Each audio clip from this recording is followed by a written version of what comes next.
সবাই বলে তোমরা ছেলে মানুষ, ইয়ং জেনারেশনের পোলাপাইন, তোমাদের জীবনটা অনেক আনন্দের, কিন্তু তারা বুঝে না একটা ছেলের জীবনে অনেক কষ্ট আছে। একটা ছেলে ঘরে বসে থাকলে টাইম নষ্ট করতেছে, ঘর থেকে বাইর হলে ছেলে খারাপ হয়ে গেছে, আড্ডা শিখে গেছে।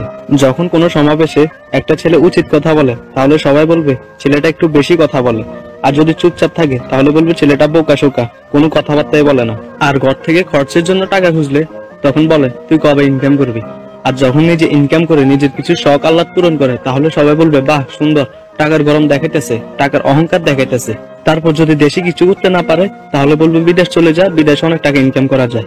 আর যখন বিদেশ থেকে ফেরার সময় টাকা ইনকাম করে না আনতে পারে তাহলে বলবে এই কারণে বলছে দেশে থাক, দেশে অনেক টাকা ইনকাম করা যায়। আর লাস্ট একটা ফাইনাল কথা হচ্ছে, একটা মেয়ে যদি এক ফোঁটা চোখের পানি পেলে হাজারটা মিথ্যে কথা বলে সবাই বিশ্বাস করবে, আর একটা ছেলে যদি সারাদিন কান্না করে হাজারটা সত্য কথা বলে কেউ বিশ্বাস করবে না, যতক্ষণ ছেলেটা মারা না যাবে।